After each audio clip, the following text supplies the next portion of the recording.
1 लाख मील प्रति घंटा की रफ्तार से अगर 20 किलोमीटर चौड़ा कोई ऑब्जेक्ट धरती से टकरा जाए तो क्या होगा। लेकिन ट्विस्ट ये है कि ये कोई साधारण उल्कापिंड या धूमकेतु नहीं, बल्कि किसी एलियन सभ्यता का एक्सप्रेस क्राफ्ट हो तो क्या होगा। क्या यह हमारी धरती को तबाह कर देगा या इंसानों को हमेशा के लिए एलियंस का गुलाम बना देगा। मगर सवाल ये है कि आखिर यह ऑब्जेक्ट है क्या। यकीन मानिए ये कहानी जानकर आप हैरान रह जाएंगे, क्योंकि एक रहस्यमयी ऑब्जेक्ट हमारी धरती की ओर तेजी से बढ़ रहा है। ये 2025 में सौरमंडल से गुजरने वाला है, जिसकी वजह से नासा, इसरो और दुनिया भर के वैज्ञानिक इसके बारे में चिंता कर रहे हैं। हमें पता है, अब आप सोच रहे होंगे कि इतने सारे ऑब्जेक्ट धरती के पास से गुजरते हैं, तो फिर एटलस को लेकर इतना हंगामा क्यों मचाया जा रहा है। इसके पीछे रीजन है इसके चारों ओर फैली रहस्यमयी थ्योरीज। आखिर क्या है यह पूरा मामला, चलिए डिटेल में जानते हैं। इस पूरी कहानी की शुरुआत स्पेस टेलीस्कोप से हुई थी। दरअसल सर्वे टेलीस्कोप ने एक रहस्यमयी कॉस्मिक ऑब्जेक्ट को जब कैप्चर किया तो उसका नाम एटलस रखा गया। इसका पूरा नाम है asteroid terrestrial impact last alert system, यानी एटलस।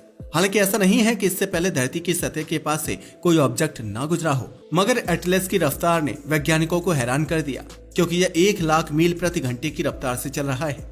सिंपल वर्ड्स में कहें तो एटलस यानी एक ऐसा ऑब्जेक्ट जो हमारी धरती को तबाह करने की पूरी ताकत रखता है। शुरुआत में वैज्ञानिकों को कुछ समझ नहीं आ रहा था, लेकिन आखिरकार साबित हो गया कि यह ऑब्जेक्ट 19 दिसंबर 2025 के आसपास धरती से लगभग 1,70,00,000 मील दूर होकर गुजरेगा। हमें पता है, अब आपने राहत की सांस ली होगी कि चलो हमारी धरती बच जाएगी, क्योंकि यह दूरी बहुत ज्यादा है। भले ही सुनने में यह दूरी बड़ी लगे, मगर ब्रह्मांड की भाषा में यह बहुत ही कम है। अब आप सोच रहे होंगे कि ये कब और कहां से गुजरेगा। दरअसल यह नवंबर 2025 में सूरज के नजदीक से गुजरने वाला है। हालांकि उस वक्त यह धरती से दिखाई नहीं देगा, क्योंकि सूरज की रोशनी इसे छुपा लेगी। फिर दिसंबर में यह शुक्र, मंगल और धरती के पास से गुजरेगा। लेकिन हमें पता है, अब आपके जहन में सवाल आ रहा होगा कि हजारों कॉमेट्स और एस्टेरॉइड्स धरती के नजदीक से गुजरते हैं, तो एटलस को लेकर इतना हंगामा क्यों मचाया जा रहा है। इसका जवाब है इसका आकार, स्पीड और पथ। इनफैक्ट हार्वर्ड यूनिवर्सिटी के जाने माने वैज्ञानिकों का जहां तक कहना है कि एटलस कोई साधारण धूमकेतु और एस्टेरॉयड नहीं है, बल्कि एक एलियन स्पेसक्राफ्ट हो सकता है। जी हाँ, आपने सही सुना।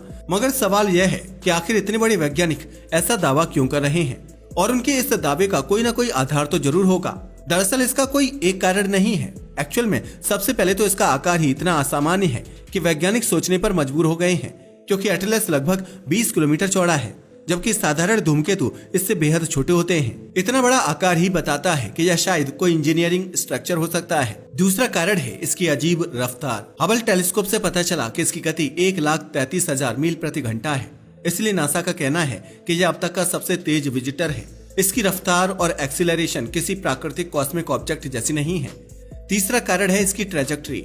हालांकि ये सच है कि बाकी सभी ऑब्जेक्ट्स की भी अपनी एक दिशा होती है, लेकिन एटलस ने ऐसा रास्ता चुना है कि यह ज्यादातर समय सूरज की आड़ में छुपा रहेगा। यानी जब यह धरती के सबसे करीब होगा तब भी इसे साफ नहीं देखा जा सकेगा। वैज्ञानिकों का कहना है कि यह किसी कोवर्ट ऑपरेशन जैसा है, जैसे जानबूझकर ऐसा रास्ता चुना गया हो ताकि हम इसे पहले देख ही ना सके और न ही इससे बचने का कोई रास्ता ढूंढ सके। चौथा कारण है इसका ग्रहों के पास से गुजरना। इसकी ट्रेजेक्टरी बृहस्पति और शुक्र के पास से गुजरेगी, ठीक वैसे ही जैसे जब भी धरती से कोई स्पेस प्रोब भेजा जाता है तो वह ग्रहों की ग्रेविटी का इस्तेमाल करके स्लिंग शॉट करता है। यही वजह है कि वैज्ञानिकों को शक है कि हो सकता है यह किसी एलियन सभ्यता का सर्वे मिशन हो, जो धरती के बारे में जानने के लिए भेजा गया हो। पांचवा कारण है अर्थ से हिडन व्यू। दरअसल जब एटलस धरती के सबसे नजदीक होगा तब भी सूर्य और धरती की पोजीशन इसकी झलक छुपा देगी। सवाल यह उठता है कि क्या यह केवल एक संयोग है या किसी सोची समझी साजिश का हिस्सा, कहीं यह किसी हाईली इंटेलिजेंट सभ्यता का नतीजा तो नहीं। साथ ही मिल्की वे के केंद्र से इसका ओरिजिन भी हैरान कर देने वाला है। वैज्ञानिकों का दावा है कि एटलस का रास्ता ऐसा है मानो यह सीधे गैलेक्सी के सेंटर से आ रहा हो। ऐसा इसलिए क्योंकि मिल्की वे से निकलने वाले किसी भी ऑब्जेक्ट को हमारी नजरों से लंबे समय तक छुपाना आसान होता है। हालांकि हर कोई इन प्रोफेसर की बातों से सहमत नहीं है। असल में नासा और यूरोपियन स्पेस एजेंसी का कहना है कि एटलस कोई एलियन मिशन नहीं, बल्कि एक साधारण धूमकेतु है। अपनी बातों को साबित करने के लिए इन्होंने कई तर्क भी दिए हैं। दरअसल हर साल हजारों कॉमेट्स और एस्टेरॉइड्स आते रहते हैं। इनमें से कुछ तो धरती के वातावरण में पहुंचने से पहले ही जलकर खत्म हो जाते हैं और कुछ बिना नुकसान पहुंचाए निकल जाते हैं। हालांकि ये सच है कि इसकी स्पीड और आकार में फर्क है, लेकिन ये कोई बड़ी बात नहीं, क्योंकि कॉमेट्स कभी धीमी तो कभी तेज गति से चलते हैं। और ऐसा उनके आंतरिक स्ट्रक्चर और सूरज की गर्मी से बनने वाली गैस की वजह से होता है। इसके अलावा एटलस धरती से लगभग 1,70,00,000 मील दूर से गुजरने वाला है, यानी धरती से इसका सीधा टकराव संभव नहीं है। और यह तो आप भी जानते हो कि पिछले कई शताब्दियों से हजारों कॉमेट्स धरती के पास से गुजर चुके हैं, मगर कोई भी सभ्यता को खत्म नहीं कर पाया है। इसलिए हो सकता है कि एटलस केवल एक बार की घटना हो। लेकिन सबसे ज्यादा हैरान करने वाली बात यह है कि अभी भी कई वैज्ञानिक इस बात पर अड़े हुए हैं कि इस ब्रह्मांड में इंसान अकेले नहीं है। शायद हमारी जैसी ही कोई सभ्यता किसी दूसरे ग्रह पर मौजूद है, जबकि नासा और यूरोपियन यूनियन जैसी एजेंसियों का कहना है कि जब तक हमारे पास कोई ठोस सबूत ना हो, हमें इसे धूमकेतु ही मानना चाहिए। तो इस तरह से साबित होता है कि एक तरफ है एलियन थ्योरी और दूसरी तरफ है कॉमेट थ्योरी। यही वजह है कि एटलस इतना ज्यादा इंटरेस्टिंग बना हुआ है और इसने इस कहानी को और भी रहस्यमयी बना दिया है। हमें पता है, अब आप सोच रहे होंगे कि जब पहली बार लोगों को एटलस के बारे में पता चला तो उनकी क्या प्रतिक्रिया थी। दरअसल जैसे ही एटलस के बारे में लोगों को पता चला तो लोगों की हालत खराब हो गई थी, क्योंकि उन्हें लग रहा था कि कहीं यह धरती से टकराकर सभ्यता को खत्म ना कर दे। हालांकि कुछ लोग तो उत्साहित हो गए थे, क्योंकि वे प्रोफेसरों की बातों पर यकीन कर रहे थे कि आखिरकार हम एलियन से आमने सामने हो ही जाएंगे। इनफैक्ट सोशल मीडिया पर तो इसे एलियन इन्वेजन 2025 तक कहना शुरू कर दिया गया था। हालांकि वैज्ञानिक इसे केवल अफवाह बता रहे हैं, लेकिन अब सवाल उठता है कि अगर यह धरती से ना भी टकराए तो क्या यह हमारे लिए खतरा बन सकता है। अगर साइंटिस्ट की बताई पॉसिबिलिटीज की बात करें तो भले ही यह धरती से दूर गुजर जाएगा, लेकिन अगर इसकी ट्रेजेक्टरी में हल्का सा भी बदलाव हुआ तो यह हमारी धरती के लिए खतरा साबित हो सकता है। हालांकि इससे सीधे सीधे सभ्यता का विनाश नहीं होगा, मगर सैटेलाइट जरूर तबाह हो सकती हैं, क्योंकि यह हमारे आर्टिफिशियल सैटेलाइट से टकरा सकता है। और ये तो आप भी जानते हैं कि हमारी पूरी दुनिया का आधार सैटेलाइट पर टिका हुआ है। मोबाइल नेटवर्क से लेकर इंटरनेट, जीपीएस सब कुछ सैटेलाइट पर डिपेंड करता है। और अगर एक भी टकराव हुआ तो कम्युनिकेशन ब्लैकआउट आ सकता है। और इतना ही नहीं, डर तो इस बात का भी है कि अगर एटलस का मैग्नेटिक फील्ड बहुत स्ट्रांग हुआ तो इससे धरती की इलेक्ट्रॉनिक सिस्टम पर भी असर पड़ सकता है, जिसकी वजह से दुनिया भर के पावर ग्रिड, इंटरनेट सर्विस और नेविगेशन सिस्टम पूरी तरह से ठप हो जाएंगे। और ये तो आप भी जानते हो कि इनका ठप होना धरती के लिए किसी तबाही से कम नहीं होगा। साथ ही एक बड़ी समस्या इस बात की है कि अगर यह एस्टेरॉयड टूट गया तो उसके छोटे छोटे टुकड़े धरती के वायुमंडल में घुसकर उल्का वृष्टि बना देंगे। उल्का वृष्टि के बारे में तो आप जानते ही हैं। दरअसल ये जलते हुए पत्थरों की बारिश होती है। साथ ही हो सकता है कि इसके बड़े बड़े टुकड़े जमीन तक पहुंच जाएं, जिससे लोकल लेवल पर बहुत भारी विनाश होगा। मगर सबसे बड़ा खतरा तो तब पैदा होगा अगर इसकी दिशा में बदलाव आ जाए और यह अचानक धरती से टकरा जाए, क्योंकि जैसा कि हमने आपको बताया यह लगभग 20 किलोमीटर चौड़ा है। 20 किलोमीटर चौड़े ऑब्जेक्ट की टक्कर से इतनी भयंकर शॉक वेव बनेगी कि पूरी सभ्यता खत्म हो जाएगी। ठीक वैसे ही जैसे करोड़ों साल पहले डायनासोर के साथ हुआ था। दरअसल जब डायनासोर का अंत हुआ था तभी इसी तरह का एक ऑब्जेक्ट धरती से टकराया था, जिसने धरती के सबसे बड़े जीवों को हमेशा के लिए मिटा दिया था। लेकिन यह तो कुछ भी नहीं, एक और ऐसी बात है जिसने इस कहानी को और भी रहस्यमयी बना दिया है। अभी लोगों का कहना है कि एटलस का पाथ इतना परफेक्ट और छुपा हुआ है कि जिसकी वजह से इसे नेचुरल ऑब्जेक्ट मानने में समस्या आ रही है, क्योंकि इसका पाथ इतना कंट्रोल्ड और स्पेसिफिक है जिससे देखकर शक होता है कि कोई ना कोई इसे कंट्रोल कर रहा है। और अगर यह वाकई एक प्रोब है तो शायद ये हमारी धरती और सौरमंडल के ग्रहों की मैपिंग कर रहा है, बिल्कुल वैसे ही जैसे वॉयेजर और न्यू हॉराइजन्स कर रहे हैं। सवाल ये भी है कि अगर यह स्पेसक्राफ्ट है तो क्या एलियन हमसे मिलने आ रहे हैं या केवल दूर से हमें स्टडी करके चले जाएंगे। हालांकि यह पहली बार नहीं है, इतिहास अपने आप को दोहरा रहा है। इससे पहले भी एक ऐसा ही ऑब्जेक्ट 2017 में हमारे सौरमंडल से गुजरा था, जिसका नाम था ओमुआमुआ।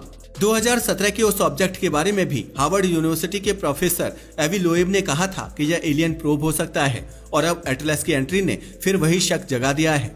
हालांकि बहुत सारे वैज्ञानिक कह रहे हैं कि डरने की कोई जरूरत नहीं है, हो सकता है यह सिर्फ एक धूमकेतु हो। लेकिन कहीं ना कहीं उनके मन में भी यह सवाल है कि यह धूमकेतु नहीं बल्कि एलियन स्पेसक्राफ्ट है।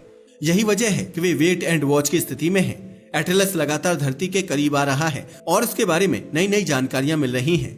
वैसे चाहे जो भी हो, एक बात तो तय है, अगर यह एलियन स्पेसक्राफ्ट हुआ तो इस बार इंसान और एलियन का सामना होकर रहेगा। लेकिन सोचने वाली बात यह है कि यह मुलाकात आखिर कैसी होगी। क्या यह दोस्ती का हाथ बढ़ाएंगे या हमारी धरती को तबाह कर देंगे। धरती पर पहले भी बहुत सारे अनजान ऑब्जेक्ट आ चुके हैं, जैसे कि 2017 का ओमुआमुआ, जिसे अब तक का सबसे रहस्यमय ऑब्जेक्ट माना जाता है। इसका आकार एक सिगार की तरह लंबा और पतला था। इसकी गति और दिशा इतनी अजीब थी कि वैज्ञानिक हैरान रह गए थे। यही वजह थी कि एवी लोएब ने इसे एलियन प्रोब बताया था, मगर नासा ने तब भी इसे एक इंटरस्टेलर ऑब्जेक्ट ही माना था। इसके अलावा 2019 में कुछ ऐसा ही हुआ था, जब कॉमेट बोरिसोव पहली बार हमारे सौरमंडल में आया। यह पहला इंटरस्टेलर कॉमेट था यह हमारे पास से इतनी तेजी से गुजरा कि केवल कुछ हफ्तों तक ही इसे देखा जा सका। इसके अलावा 1908 में तुंगुस्का इवेंट भी हुआ था जो रूस में हुआ था। इसमें एक विशाल धमाका हुआ था। माना जाता है कि कोई उल्कापिंड या धूमकेतु वायुमंडल में फट गया था। इतने बड़े धमाके के बावजूद वहां कोई इम्पैक्ट क्रेटर नहीं मिला। कुछ लोगों ने इसे एलियन एक्सपेरिमेंट तक कहा था। इन सब घटनाओं की वजह से ही वैज्ञानिक सोचने पर मजबूर हो गए हैं कि इस ब्रह्मांड में हम अकेले नहीं हैं, कोई ना कोई हमें देख रहा है। एटलस की एंट्री ने इन शकों को और मजबूत कर दिया है, क्योंकि यह बाकी एस्टेरॉइड जैसा नहीं है। कुछ मामलों में तो यह उनसे भी ज्यादा रहस्यमय लग रहा है। इसका आकार बड़ा है, गति तेज है और ट्रेजेक्ट्री असामान्य है। अगर यह कोई एस्टेरॉइड भी है तब भी यह सबसे ज्यादा रहस्यमयी है, क्योंकि इस तरह का कोई ऑब्जेक्ट पहले धरती के पास से नहीं गुजरा है। वैसे हर रोज नई जानकारियां सामने आ रही हैं, मगर चाहे जो भी हो, दिसंबर 2025 पूरी मानव सभ्यता के लिए ऐतिहासिक महीना होने वाला है, क्योंकि हम इंसान सदियों से एक सवाल का जवाब खोजते आए हैं कि क्या हम ब्रह्मांड में अकेले हैं, और एटलस शायद इस सवाल का जवाब लेकर आ रहा है। चाहे यह साधारण कॉमेट हो या एलियन स्पेसक्राफ्ट, दोनों ही स्थिति में यह घटना हमारे लिए बेहद महत्वपूर्ण है। अगर यह कॉमेट है तो इससे पता चलने वाला है कि ब्रह्मांड कितना ह्यूज एंड अनएक्सपेक्टेड है, और अगर यह स्पेसक्राफ्ट है तो यह मानव इतिहास की सबसे बड़ी खोज होगी। मगर अब सवाल यह है कि क्या 2025 वह साल होगा जब इंसान और एलियन पहली बार आमने सामने आएंगे, या फिर यह हमेशा के लिए एक कॉस्मिक पजल बनकर रह जाएगा। इसका जवाब केवल समय ही देगा।